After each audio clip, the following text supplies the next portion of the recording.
Tylli ki Skul na Demdema sin RD Block West Garo Hills kile Shim Bynta ban ruat ki khna ki badon ki sap ki phong Nongialehkai ha ki sports prepare balapalong da Star Talent Identification Program Phase 2 ha ka jingpanya jong ka Meghalaya State Olympic Association ringkat ka sports department jong ka sarkar jilla kini ki Skul ki kentup ka St Francis School Shyamnagar Government LP School Kalapani Secondary School Shyamnagar Government UP School JN High Secondary School, Gimigre New Model Government School, Gimigre Deficit Secondary School, but Kachambak Para Government LP School. Hakani ka jingruat ikisap Nongialehkai ha ka pratari ku jemang la shiminta arspa arpusangot ki khna na kite ki Skul balapelong hashnong mongre. Haka phase 1 la mi madan 1,000 sanspa sapwe ngut ki khna ban pet sani yeki bat nakini la jit arspa ngut ban yo ikjing hikai ban pentebet lingba ke elite pathway program bashisnem hagi sports prepare yakani ke jing WhatsApp Nongialehkai apdengi khnarit la penya de ki start na Australia bat la pendon kam de ki put start jongani ke juk menta Kinong penyat yakni ke program ke lebo ya thong ban ruat shipau hajar ki knarit na barok kawai ke jela ban pendep haki benai banwan.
Sports policy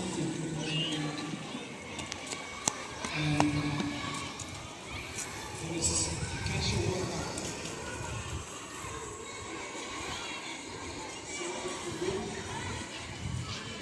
And we're going to govern and the Department of Sports and the Meghalaya State Olympic Association. It's a policy now. If you win gold medal in the state level, you will win 15,000 cash. If you win gold medal state level, you will get 15,000 cash. If you win silver medal from if you win bronze, is 700. And state level. If you win gold at the regional or northeast level,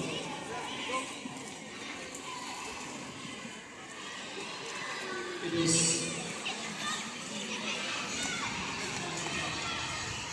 you will win 25,000 cash.